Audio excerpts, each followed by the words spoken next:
What was your rank, old-timer, before they started handing out participation trophies? The question cracked across the packed mess hall, followed by a wave of laughter that bounced off polished concrete floors and steel support beams.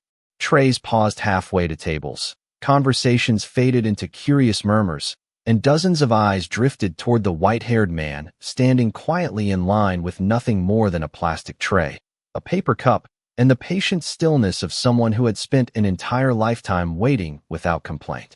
William Carter looked 86 years old because he was. His shoulders had settled lower beneath a weathered brown jacket that had seen more winters than most of the young operators filling the room. His faded blue eyes remained fixed on the serving counter where steam curled lazily from trays of mashed potatoes, roasted turkey, and green beans. He neither smiled nor frowned. It was as though the question had floated past him like another harmless draft through an old building. Petty Officer Ethan Brooks, 27 years old and wearing the unmistakable confidence of a Navy SEAL, leaned against the stainless steel beverage station with 3 teammates gathered around him. Every ribbon on his chest had been earned. Every qualification badge had been fought for. To Ethan, respect belonged to those still serving, still training, still carrying missions no one else could complete. The old man in front of him looked more like someone's grandfather who had wandered into the wrong building than anyone worth noticing. "Come on," Ethan said louder, grinning toward his teammates. "You must have had a rank once. Private? Sergeant? Maybe honorary mascot." Another burst of laughter rippled across nearby tables. Someone slapped the tabletop. Another operator shook his head, amused before taking another bite of lunch. William finally turned. His movements were slow but deliberate, not from hesitation but from years that had taught him there was rarely any reward for rushing. His pale eyes met Ethan's with an unsettling calm that refused to rise to the challenge. There was no embarrassment, no irritation, only the quiet composure of a man, entirely comfortable with silence. "I'm just making conversation," Ethan added with a shrug, though his smirk betrayed the joke he believed everyone else appreciated. "What's the highest rank you ever held?" For a heartbeat, the room seemed to wait with him. A cook rolled another serving tray into place behind the counter. Forks scraped against ceramic plates.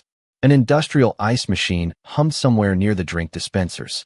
The familiar rhythm of the bass continued around them, while William rested one weathered hand lightly against the edge of his tray. "Rank," he repeated softly, almost as though testing the sound of a word he had not spoken aloud in years. Ethan folded his arms. "Yeah, rank." William's gaze drifted for only an instant toward the polished stainless steel coffee urn standing near the wall. Its reflective surface caught a faint shimmer of fluorescent light, and somewhere inside the old veteran's memory, something older than the room itself quietly stirred. He looked back at Ethan. His voice remained low enough that no one expected the sentence to travel very far. Yet somehow every nearby conversation stopped before he spoke again. After a certain point, William said evenly, "My rank stopped matching." Ethan's grin widened. "That's convenient." William nodded once, almost politely. "Because after that," he continued, "they only called me Sentinel 6. The laughter disappeared so completely that the metallic crash of a serving spoon slipping from a cook's hand echoed through the entire mess hall. No one moved. The silence did not arrive dramatically. It settled across the mess hall with the strange weight of something unseen, pressing against every unfinished sentence and every half-raised fork. Ethan Brooks blinked once before letting out a short laugh that sounded louder than he intended. "Sentinel 6?" he repeated with a crooked grin. "That is a good one." One of his teammates chuckled nervously, grateful for someone to break the stillness. "Sounds like something out of an old action movie." Another operator shook his head. "Or maybe an amateur radio club." The laughter returned, but only in scattered pieces. It no longer rolled through the room with the same confidence. William Carter simply picked up his tray and accepted a serving of mashed potatoes from the civilian cook behind the counter. His quiet, "Thank you," carried more naturally than anything else spoken during the past minute. He slid his tray forward without another glance toward the group. Ethan stepped into his path, still smiling, though the smile had become thinner around the edges. "Hold on, Mr. Carter." He had read the name stitched neatly above the old jacket pocket when William turned earlier. "You cannot just drop something like that and walk away." William stopped. "I already answered your question." "No." Ethan replied. You gave me a nickname. William's expression remained unchanged. It was never a nickname. Several nearby tables had stopped pretending not to watch. A young sailor carrying a pitcher of iced tea slowed his pace almost to a standstill. Two officers near the far wall exchanged a brief glance before returning their attention to lunch, although neither lifted another bite. Ethan folded his arms again. Everybody had a rank. Navy regulations do not suddenly disappear because somebody invents a mysterious title. William looked down at the steam rising from his meal before answering. Regulations are important. Then tell me your rank. I already told you the only answer that mattered. Ethan exhaled through his nose. You know what I think? William waited. I think you enjoy making people curious. Curiosity belongs to the listener, and mystery belongs to the storyteller? Ethan asked. William gave the smallest hint of a smile. Only if the story belongs to him. That answer drew no laughter at all. Somewhere behind them, a tray slipped against a countertop with a sharp metallic scrape. An elderly civilian employee stacking clean dishes paused for only a second before continuing his work, but his eyes lingered on William longer than anyone noticed. Ethan leaned forward slightly, lowering his voice. You expect anyone here to believe that a phrase like Sentinel-6 means something special? I expect nothing. Then explain it. William slowly lifted his paper cup and took a sip of coffee. Some names are meant to identify people. He lowered the cup again with steady hands. Others are meant to protect them. The words floated across the room without force, yet they refused to disappear. Ethan searched the old man's face for the slightest sign of a joke, a wink, or satisfaction at fooling a room full of elite operators. He found none. Instead, William looked almost saddened, as though the conversation had wandered into a place he had hoped never to revisit. Across the mess hall, Senior Chief Marcus Hale had remained seated near the rear entrance since before the exchange began. Until that moment, he had appeared absorbed in paperwork beside his untouched lunch. Now his pen rested motionless above the page. His eyes had narrowed ever so slightly. He looked not at William's face, but at the unmistakable calm with which the old veteran carried himself. Then, without saying a single word to anyone nearby, Marcus quietly folded the folder closed, stood from his chair, and walked toward the hallway leading to the administrative offices, leaving his meal exactly where it was. Marcus Hale did not hurry. 28 years in the Navy had taught him that the most important moments rarely announced themselves with alarms. They arrived quietly, hidden beneath ordinary conversations that everyone else dismissed. He stepped into the empty corridor outside the mess hall, where the constant hum of ventilation fans replaced the clatter of trays and voices. Pulling a secure government phone from his pocket, he stared at the screen for several seconds before entering 6 digits from memory. The number had not been used in years. He was not even certain it still connected anywhere. The line clicked once before a calm voice answered. Operations Archive. Marcus lowered his own voice instinctively. This is Senior Chief Marcus Hale at Naval Station Kingsport. I need to verify a designation. There was a brief pause. Proceed. Sentinel-6. Silence answered him. Not static. Not interference. Simply silence. Marcus glanced back toward the open doorway of the mess hall. Through the glass, he could still see William Carter standing patiently at the condiment station, adding a little black pepper to his lunch with hands that never trembled. Did you hear me? Marcus asked quietly. I heard you, the voice replied. Repeat the designation. Sentinel-6. This time the silence lasted longer. Somewhere far away, computer keys began clicking with surprising speed. Marcus could almost picture an archive room where forgotten records slept behind layers of digital security that ordinary personnel would never know existed. Finally, the voice returned, but it no longer carried the detached tone of a records clerk. Who spoke those words? Marcus looked through the doorway again. William had already found an empty table near a window overlooking the harbor. He sat alone, unfolded a paper napkin, and bowed his head for a brief moment before touching his lunch. The peaceful simplicity of the scene seemed impossible to reconcile with the sudden change on the phone. An elderly veteran, Marcus answered. His name is William Carter. More keyboard clicks. Faster now. Another pause. Date of birth. Marcus supplied the information from memory after seeing the identification card during Veterans Day registration months earlier. The response did not come immediately. Instead, Marcus heard a chair scrape sharply across a floor somewhere on the other end of the secure line. A second voice entered the conversation, older and noticeably firmer. "Senior Chief Hale?" "Yes, sir." "Do not ask Mr. Carter any additional questions." Marcus felt his heartbeat slow rather than quicken. Experienced sailors understood that calm orders usually meant serious situations. Understood. "Has anyone challenged him?"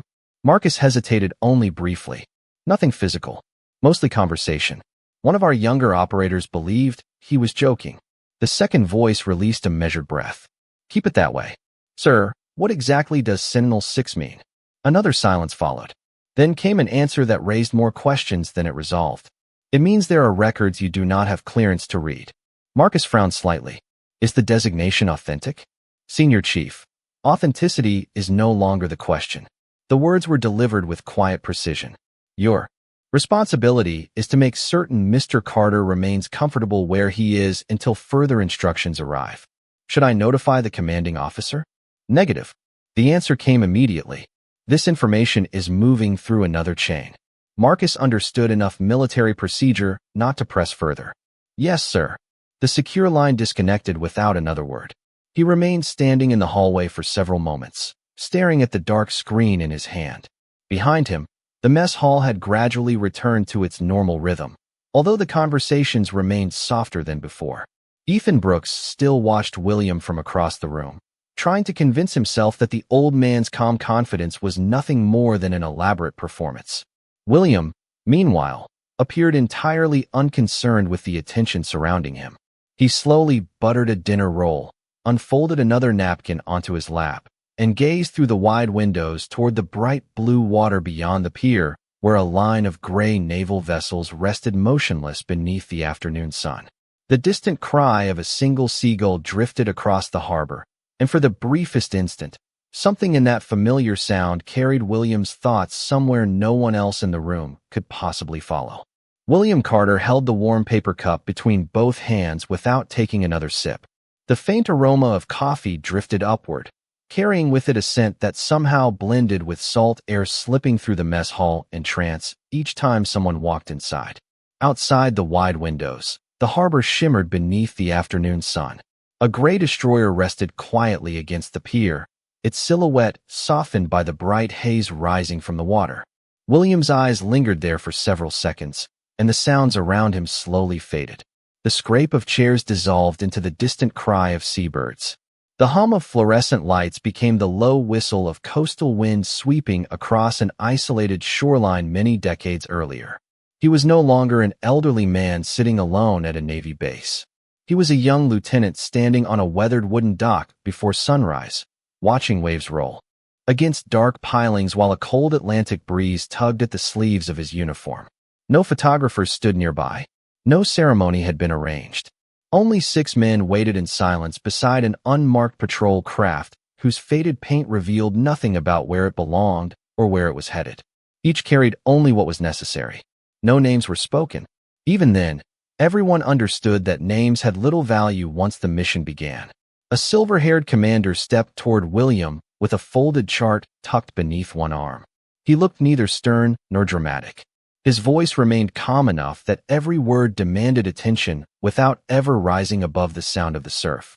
"From this point forward," the commander said, "rank will only slow decisions." William nodded once. Around him, the others did the same. Nobody asked questions.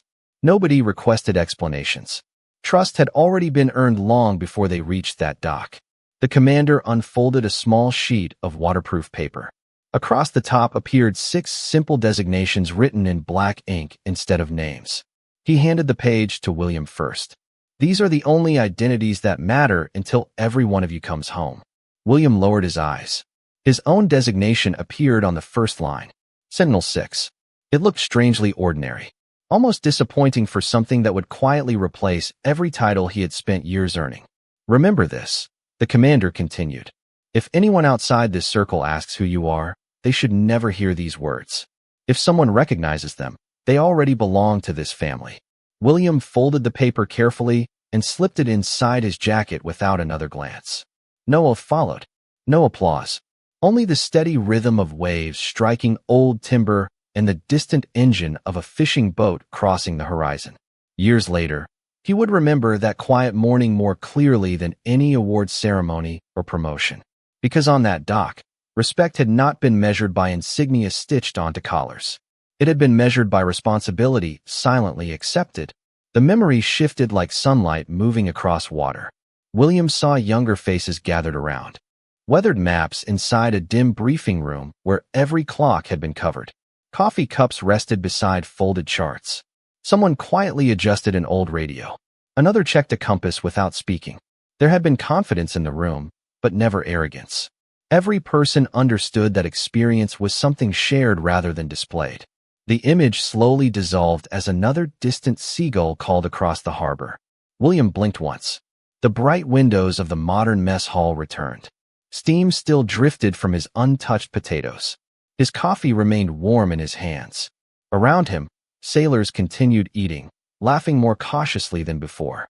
Ethan Brooks watched from across the room with growing uncertainty, unable to explain why an old man sitting peacefully by a window somehow carried himself with the quiet assurance of someone who had never needed to prove anything to anyone. William Carter rested his fork beside his plate and watched sunlight ripple across the harbor beyond the mess hall windows. Time had softened many memories, but it had never erased the faces. Some were young forever.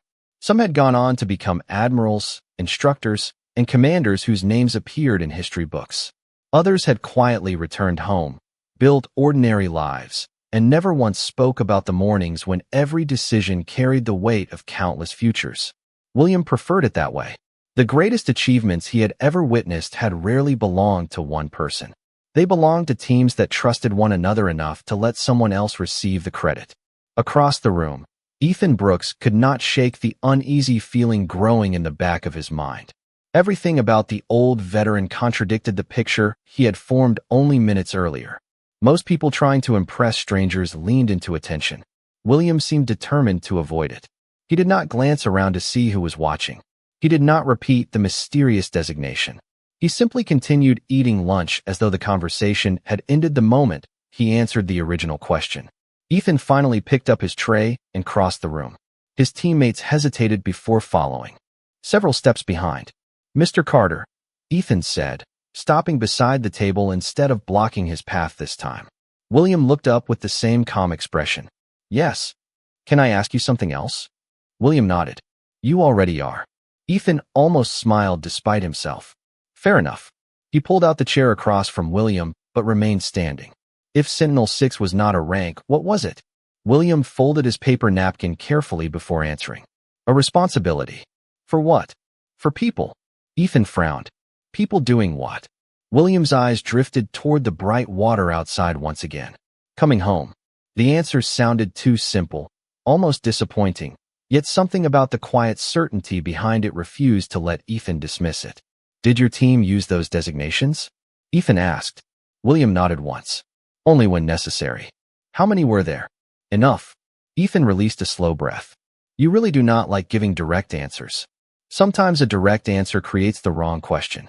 Before Ethan could respond, William reached into the inside pocket of his weathered jacket. For the first time since entering the mess hall, genuine curiosity spread across nearby tables. He removed an old leather card holder whose edges had become smooth from decades of careful use. There was no dramatic flourish. He simply opened it and looked at something inside for a moment before sliding it back into place. Ethan caught only the briefest glimpse. It was not a medal, not a photograph, not even a military identification card.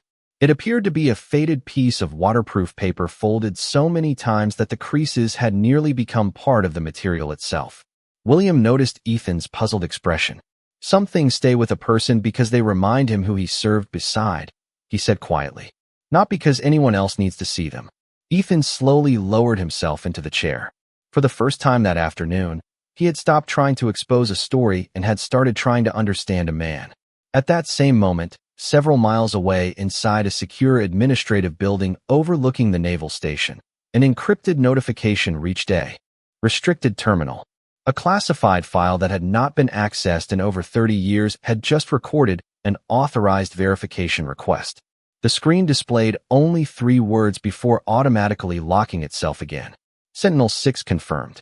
Within seconds, another notification moved silently through a protected communications network reserved for only the highest levels of naval leadership. No explanation accompanied it. None was necessary. The encrypted notification reached its final destination less than 4 minutes after the verification request had been submitted. Inside a secure conference room overlooking the waterfront, Rear Admiral Jonathan Reeves paused in the middle of a strategic planning session as the small indicator on his tablet flashed once. He rarely interrupted meetings, especially not for automated alerts. This one was different. He glanced down, expecting another routine security update. Instead, 3 words appeared across the screen before the message immediately locked itself behind another layer of authorization. Sentinel-6 confirmed. Jonathan did not speak. His expression changed so subtly that only the captain seated nearest to him noticed. The Rear Admiral placed both hands on the conference table, closed the briefing folder in front of him, and looked toward his executive officer. "Continue without me," he said calmly. The room fell silent. "Sir?" the executive officer asked, surprised. Jonathan was already collecting his service cap. "I have an obligation that cannot wait." Nobody questioned him. 25 years of leadership had taught everyone present that when Jonathan Reeves used the word obligation, it carried extraordinary weight. Within 60 seconds, he was walking through the headquarters corridor with measured steps, his aide matching his pace while scrolling through a secure tablet. "Vehicle is ready outside, Admiral." Jonathan nodded once. "Confirm the location." "Main mess hall." "Has anyone disturbed him?" The aide looked down again. Nothing beyond conversation. Senior Chief Marcus Hale reported that the situation remains calm. Jonathan released a quiet breath that sounded almost like relief. "Good." As they stepped outside, a warm coastal breeze carried the familiar scent of salt water across the base. Sailors continued moving between buildings, completely unaware that one brief conversation in the mess hall had quietly redirected the attention of senior leadership. A staff car pulled to the curb. Jonathan entered without ceremony. The vehicle rolled forward, passing rows of American flags moving gently above the sidewalks. Through the window, the Rear Admiral watched young sailors laughing together as they crossed the parking lot with lunch trays and backpacks. They reminded him of another generation, equally talented, equally confident, equally convinced that history always belonged to the present. Few realized how much of their foundation had been built by people whose names no longer appeared in daily conversations. Back inside the mess hall, Ethan Brooks remained seated across from William Carter. The questions had become fewer now, replaced by long moments of thoughtful silence. "Can I ask you one more thing?" Ethan finally said. William smiled faintly. "You have asked several more things." Ethan nodded, accepting the gentle correction. "Did anyone besides your team ever know that designation?"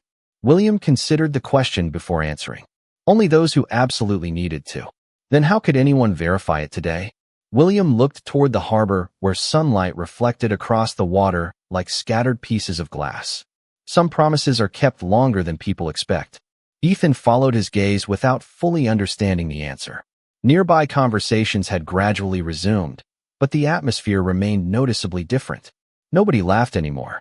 Instead, curious glances drifted toward the elderly veteran from every corner of the room. Several younger sailors quietly recognized Marcus Hale returning through the side entrance. The senior chief did not head toward his unfinished lunch. He stopped near the doorway instead, standing with the composed posture of someone waiting for an honored guest rather than supervising an ordinary afternoon. William noticed him but said nothing. He simply unfolded another paper napkin, took another sip of coffee, and continued his meal with the same unhurried rhythm he had maintained from the moment he entered the building, as though whatever was about to happen next had never been the reason he came there at all. The black staff car rolled quietly through the front gate of the naval station, drawing little attention from the sailors walking between buildings. There were no flashing lights, no escort vehicles, and no announcement over the public address system. Yet the Marine at the security checkpoint straightened instinctively as soon as he recognized the small flag mounted on the front fender. Rear Admiral Jonathan Reeves sat silently in the back seat, his eyes fixed ahead as the mess hall came into view beyond a row of oak trees swaying gently in the afternoon breeze. His aide glanced at the secure tablet once more. "Sir, There have been no changes. Mr. Carter is still seated by the harbor windows. Jonathan nodded. Good. The vehicle came to a smooth stop outside the entrance. Before the driver could step around to open the door, the rear admiral had already reached for the handle himself. No ceremony, he said quietly. No advance announcement. Yes, Admiral. Inside the mess hall, the familiar rhythm of lunch continued, although everyone seemed aware that something unusual still lingered in the air. Ethan Brooks remained seated across from William Carter, no longer trying to expose inconsistencies in the old veteran's story. Instead, he found himself studying the quiet details that had seemed invisible before. William always listened completely before answering. He never interrupted. He thanked every civilian employee who cleared an empty tray. Even the way he folded each paper napkin with neat precision suggested habits formed over decades rather than days. Ethan finally spoke again. You seem completely certain that someone would remember. William looked up with kind eyes. Real service is never about being remembered. Then why keep that old paper? Ethan asked, nodding toward the weathered leather holder resting beside William's tray. William gently placed one hand over it. Because memory and recognition are different things. Ethan waited. Memory reminds us who we were responsible for. Recognition belongs to other people. Those words settled over the table more heavily than Ethan expected. Before he could ask another question, Senior Chief Marcus Hale quietly approached from the side of the room. His posture remained formal, but his expression carried an unmistakable respect that had not been there earlier. He stopped several feet away instead of interrupting the conversation. Mr. Carter, he said calmly. William looked toward him. Senior Chief. Marcus gave a small nod. I hope your lunch has been satisfactory. William smiled faintly. It has been excellent. Thank you. Marcus hesitated for only a moment. Would you mind remaining here for a few more minutes? William did not ask why. Of course. Ethan looked from one man to the other, sensing that the conversation carried meaning beyond the words themselves. Marcus stepped back toward the entrance just as the outer doors opened. A cool breeze swept briefly through the room, carrying the scent of the nearby ocean. Several sailors glanced up automatically before returning to their meals. Then one young lieutenant happened to recognize the distinguished figure entering the building. His chair slid backward across the floor as he stood immediately. Nearby conversations stopped once again. More heads turned. Within seconds, whispers spread quietly from table to table. Rear Admiral Jonathan Reeves had entered the mess hall without an entourage, without speeches, and without any visible urgency. Yet his eyes never wandered around the room. They remained fixed on one table beside the window where an elderly veteran continued sitting peacefully with an unfinished cup of coffee.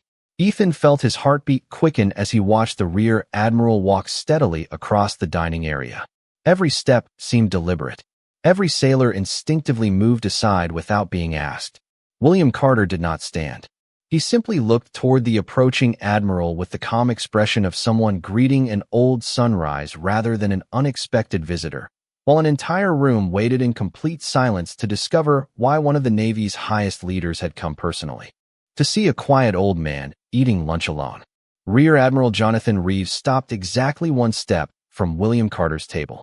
The entire mess hall had become so quiet that the distant cry of another seagull drifted clearly through the windows overlooking the harbor. Ethan Brooks rose from his chair immediately, followed by every sailor within sight. Chairs scraped softly across the floor before absolute stillness settled over the room once again.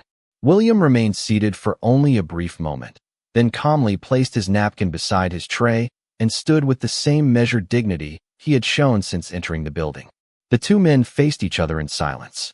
Jonathan studied the elderly veteran's face for several long seconds, as though searching for features he had only seen in faded photographs and heavily protected archives.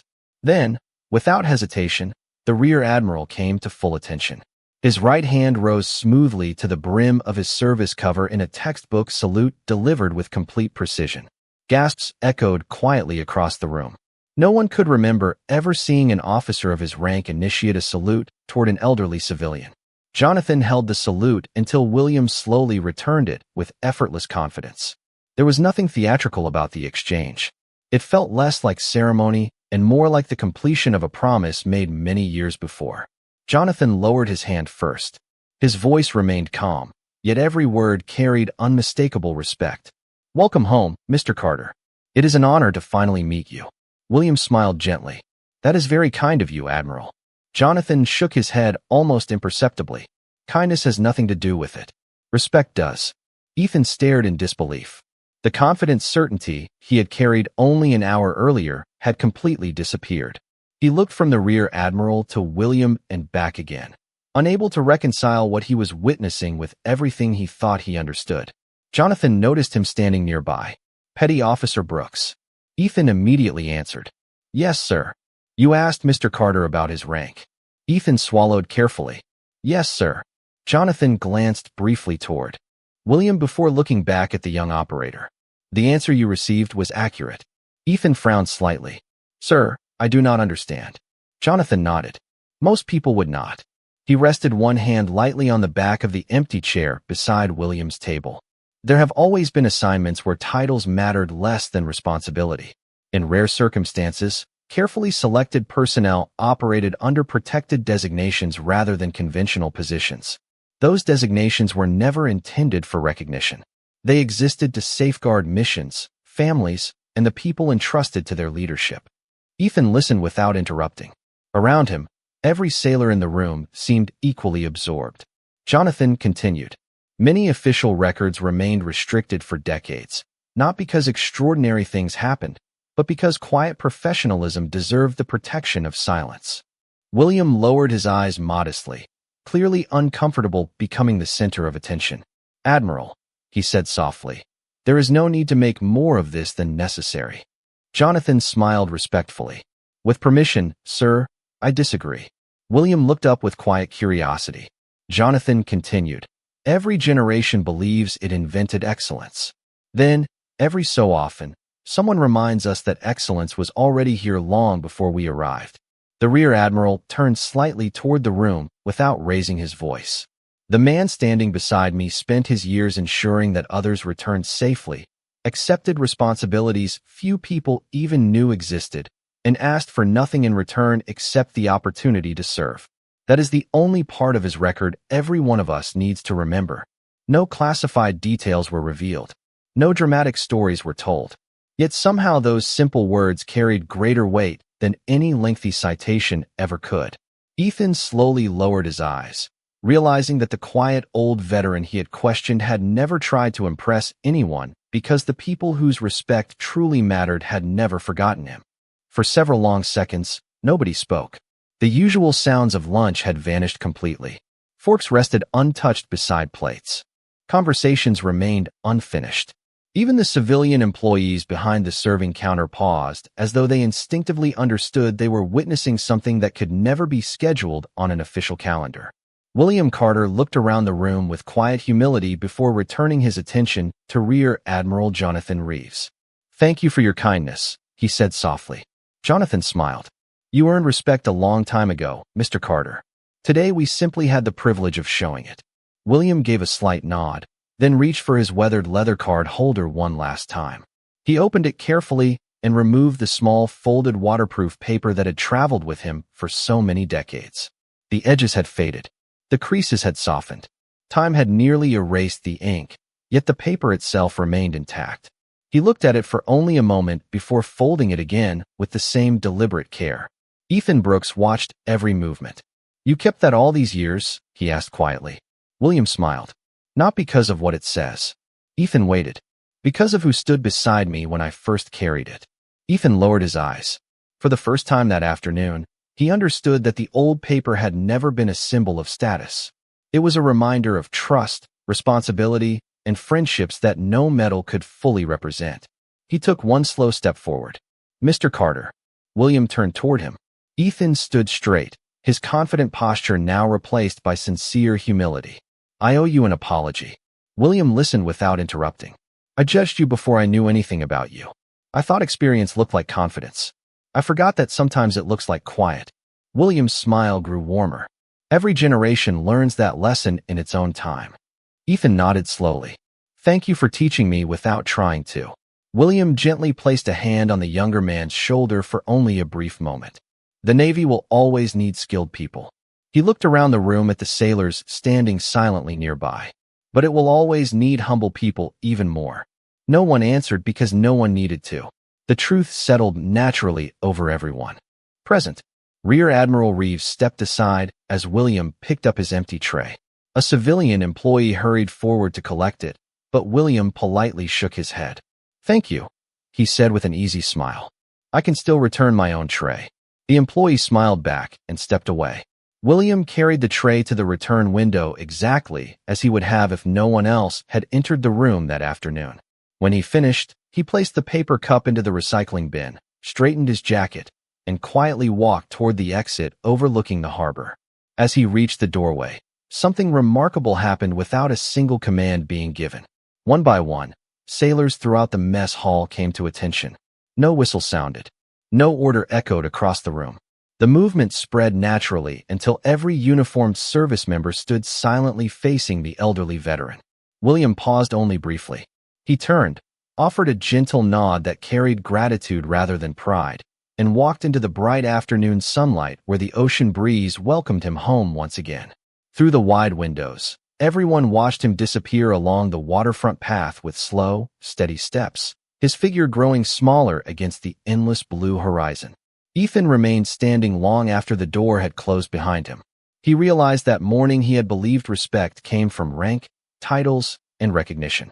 By lunchtime, he understood something entirely different. Rank may introduce a person, but character is what history remembers. And sometimes the greatest legacy is carried by someone who never asks the world to notice it at all. Some people never need to prove who they were, because they spent a lifetime proving who they chose to be.